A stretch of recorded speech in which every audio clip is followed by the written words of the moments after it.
So I'm calling this video Donald Trump's schizophrenic foreign policy in the Middle East. And it's not just Donald Trump that has a schizophrenic foreign policy in the Middle East. It's every single country that has involved themselves in Syria, including Turkey and Russia, seem to have a schizophrenic foreign policy in the Middle East. So what I want to do is I want to go ahead and get started with Debka Weekly, issue 831. Okay, and the first one is Trump and Netanyahu veer out of sync on Iran. The dispute ongoing in the White House over the timeline for the U.S. military exit from Syria is weighing heavily on President Donald Trump's relations with the Middle East powers, especially Israel. The president's National Security Council and his head, John Bolton, are working hard to extend the timeline for implementing the president's decision. Bolton is thus putting his own standing in the White House on the line. It is possible that Turkish President Erdogan had this in mind when he snubbed Bolton by refusing to receive him on Monday, hoping to pin this failure on the visiting of the security advisor and so cut short his career. Bolton's talks with Prime Minister Benjamin Netanyahu were not particularly fruitful either, although they shared common ground in Syria. However, the American visitor could not say for sure how far the Trump administration would back Israel's operations against Iranian targets in Syria, nor could he offer a timeline for the U.S. exit.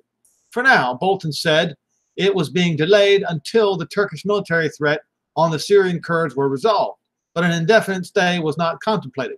The main complicating factor now is the widening gap between President Trump and Benjamin Netanyahu for the handling of the Iranian presence in Syria and Iraq. For Netanyahu, evicting Iran's presence from Syria is the crux of his military and diplomatic strategy. Trump is at odds with this perception. He wants to keep the two campaigns separate. The war on Iran should be conducted through economic and diplomatic measures for bringing the Ayatollah regime inside Iran under pressure and forced to return to the negotiating table, he believes. Iran's intervention in Syria, Iraq, and other Middle East lands like Yemen should be set aside as part of America's overall policy for those countries. In a word, the U.S. president does not believe that the campaign against Iran will be decided on the battlefields of Syria, Iran, or Yemen, and is against getting U.S. armed forces involved in those faraway arenas. For him, the preferred option is to reach out for local understandings with Iran or even military cooperation in limited arenas, quite separately from the comprehensive push against the Islamic regime in Tehran. Netanyahu is diametrically opposed to Trump's view, although, for obvious reasons, he never says so in public. He sees great peril rising on Israel's doorsteps, which is embodied in Iran's ongoing recruitment and training of tens of thousands of Shiite soldiers in Iraq and Syria, including even Syrian Sunni groups under Tehran's direction or direct or indirect command. Failing action by the U.S. and Israel to crush this peril, Netanyahu believes that the wider contest against the regime in Tehran will not bring results desired by the U.S. president. Debka Weekly sources report that Trump-Netanyahu dissonance on Iran came to the fore in the first week of December over the IDF's Northern Shield operation for destroying Hezbollah's cross-border tunnels. This operation is incidentally still going, far from the news headlines. It was launched in consequence of and the day after U.S. Secretary of State Mike Pompeo and Netanyahu met in Brussels on December the 3rd. For Trump, this was a small-scale, localized operation. He firmly resisted all Israel's efforts to deal with the wider issue of the pact between Lebanese President Michel Aoun and Hezbollah's Hassan Nasrallah, although it meant that the Lebanese National Army was in the pockets of Iran's unfettered Lebanese proxy along with U.S.-supplied arms, and that Beirut's banks paid no penalties for helping Tehran beat U.S. sanctions. The Prime Minister's assertion on January 3rd that the U.S. would take care of economic war on Tehran, leaving military side to Israel, was frowned upon by Trump. He directed Bolton to ask Netanyahu to clarify exactly what he meant. In other words, folks, the United States government under President Donald Trump is still helping Israel's enemies, is turning a blind eye to terrorist groups hell-bent against destroying Israel, these same terrorist groups that committed terrorist attacks against the United States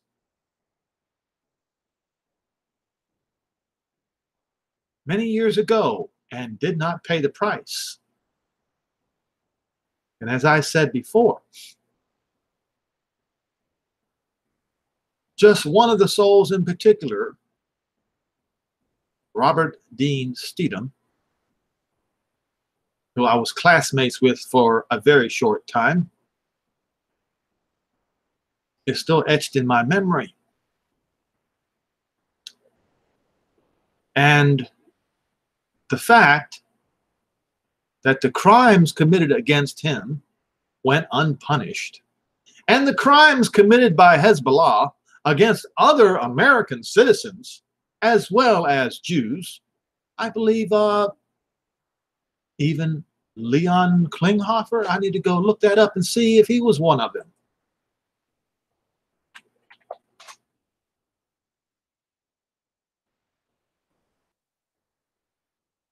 Oh, come on.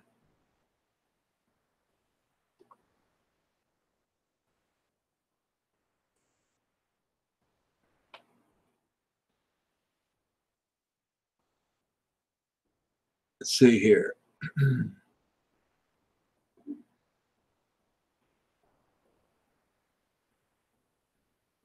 Make sure that I know who I'm talking about here.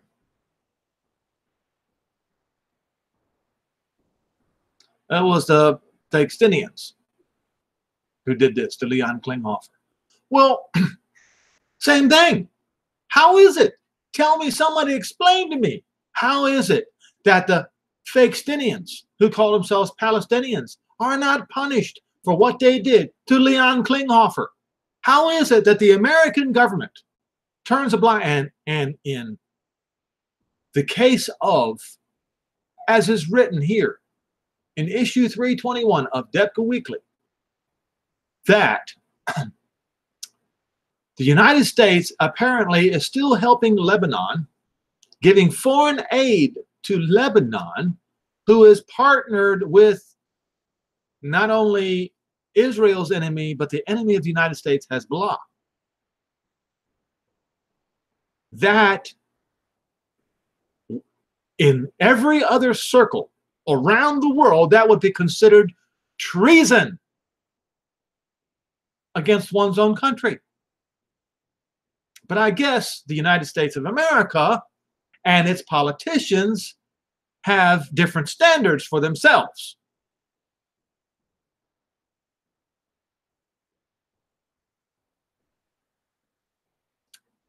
Yes, right here.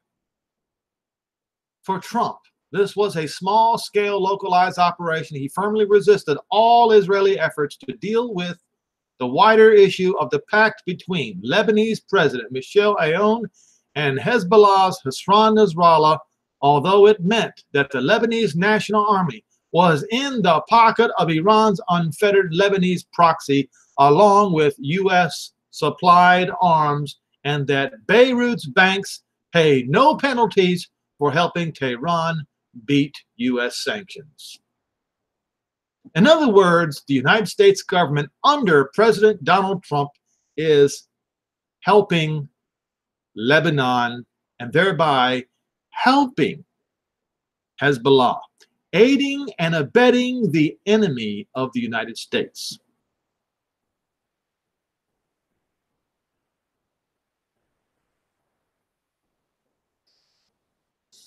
Let's see.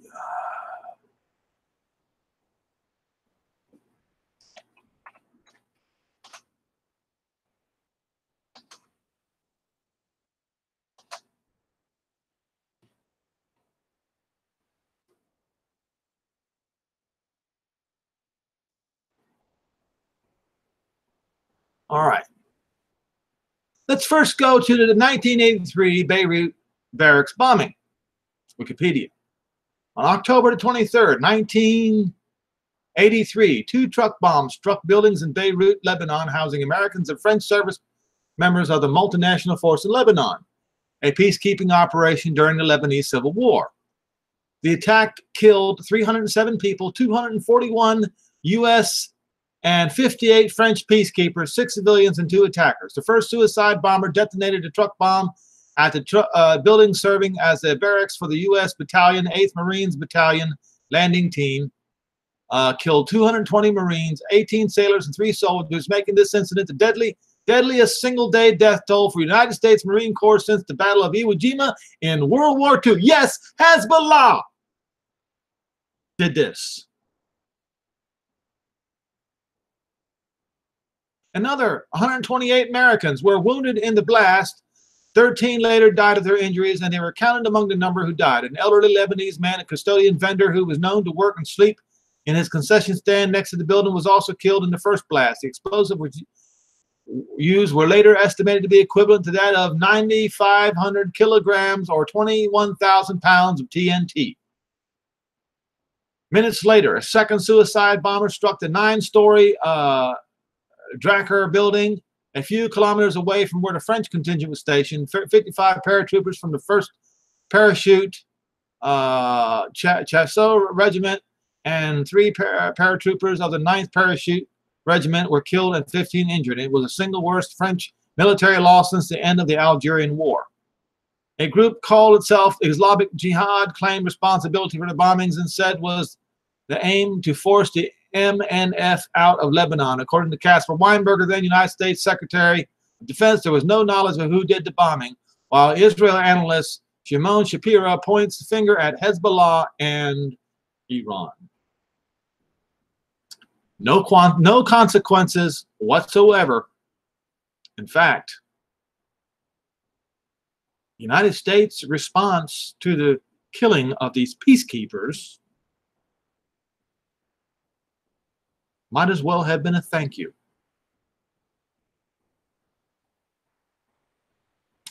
Okay.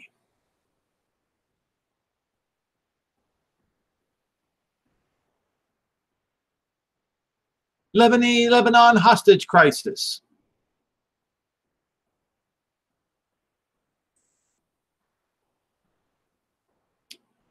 Was the kidnapping in Lebanon of 104 foreign hostages between 1982 and 1992 when the Lebanese Civil War was at its height. The hostages were mostly American and Western Europeans, but 21 national origins were represented. At least 8 hostages died in captivity. Some were murdered, while others died from lack of adequate medical attention to illnesses. Those taking responsibility for the kidnappings used different names, but the testimony of former hostages indicate that almost all the kidnappings were done by a single group of about a dozen men coming from various clans within the Hezbollah organization. So, if what, and by the way, concerning Leon Klinghoffer, this man, Islamic Jihad is tied with Hezbollah and Iran. Okay, so we have the Lebanese hostage crisis. And you have a murder of a CIA station chief. And what in the world is AmericanConservative.com saying that Hezbollah is not a threat to America?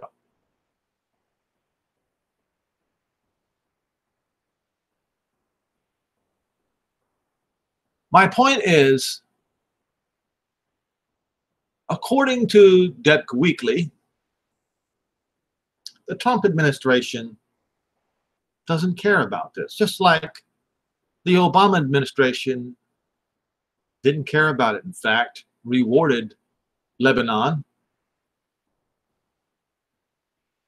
with U.S. supplied arms, and the administration before him rewarded Lebanon with U.S. supplied arms when the Lebanon government is essentially Hezbollah.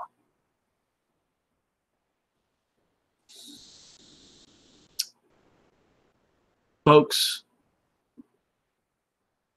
the people in the U.S. government who are responsible for this outrage are not going to get away with it, not even the President of the United States. Now the next one. On issue 831, Detka Weekly, U.S. and Russia put Israel on the spot. You're on your own against Iran and Syria. This one is very interesting.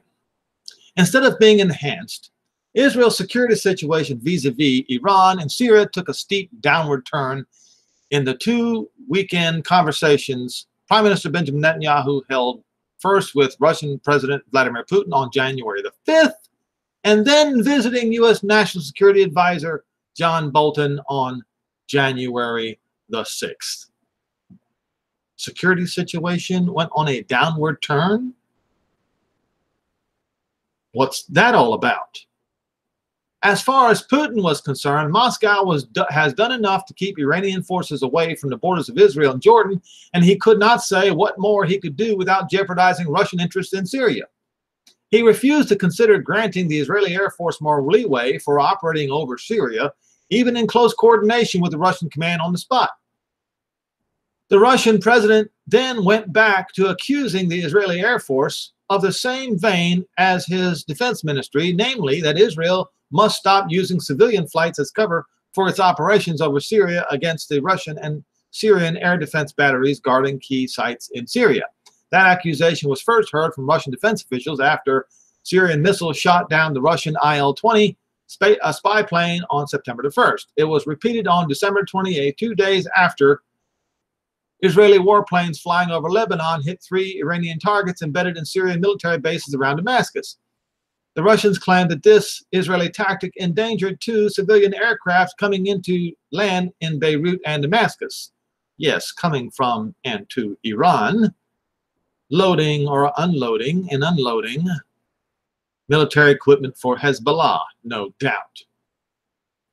And those are supposed to be civilian planes? Please, Mr. Putin. Due to all-consuming campaign in Israel for the April 9th election, the change in the Trump administration's attitude, as well as Moscow's, drew little notice.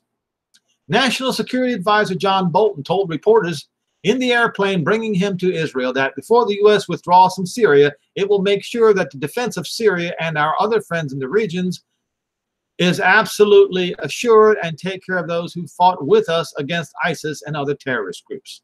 But the language changed. Remember when I said President Trump's schizophrenic foreign policy in the Middle East? Now, this is schizophrenia, folks. The language changed after Bolton sat down with Netanyahu on Sunday, January the 6th. Addressing a joint press conference in Jerusalem, he said the U.S. backs Israel's right to self-defense.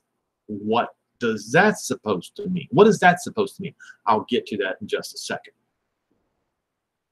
The Trump administration will continue to work with Israel to counter the continuing threat of Iran's quest for deliverable nuclear weapons, he said. Turning to the Prime Minister, Bolton added, a nation's ability to defend itself is the ultimate sovereignty. Any nation inside or outside the region who doubts U.S. support for Israel's ability to defend itself had better think again. Interesting wording. Let me say what's on my mind here before I finish this out, otherwise I'll forget about it. So what John Bolton is saying is that the United States government under Donald Trump would not support a preemptive strike. You know, the kind that happened in 1967.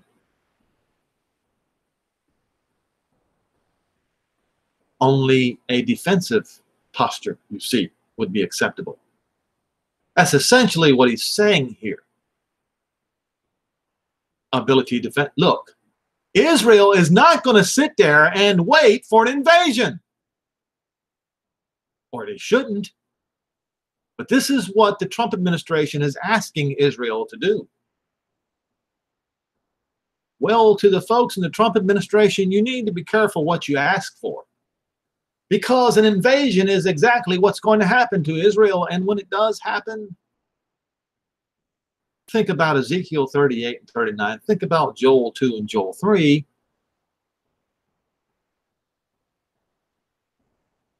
And think about and look up the words Har Megiddo, if you dare.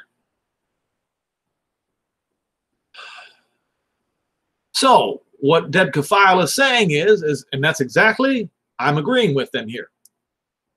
And what President Trump, security advisor, was telling the Israeli government was that Israel can only count on U.S. assistance if it acts in its own self-defense. In other words,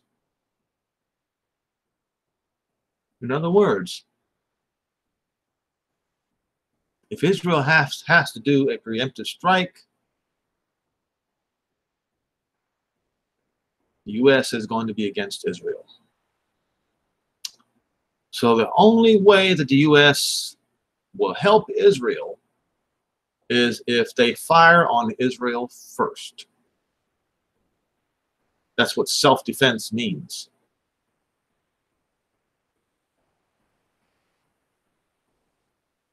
Trump himself laid out this policy on December 27th when he said, Israel does a fine job of defending itself thanks to aid from the United States. Well, isn't that a presumptuous thing to say?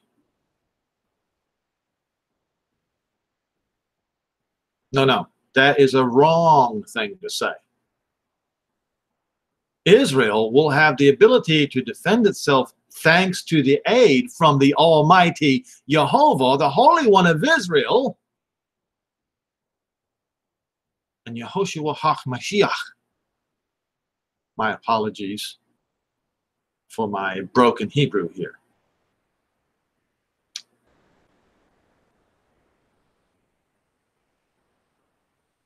He then said, I spoke with Prime Minister Benjamin Netanyahu. I told Bibi, you know, we give Israel $4.5 billion a year and that they are doing very well at defending themselves.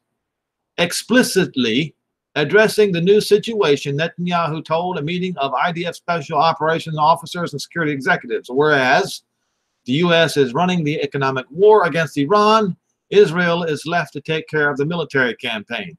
Debka Weekly sources note that few Israelis picked up on the change of strategy enforced on Israel by the two powers, and so no one asked if Israel is really capable of defending itself alone against Iran and the armed proxies Tehran is massing in Syria. Now, Debka File should be saying that Tehran, Russia, and Turkey are amassing in Syria against Israel. So you see, folks, you might have missed it if it weren't for this report on issue 831 on Debka Weekly.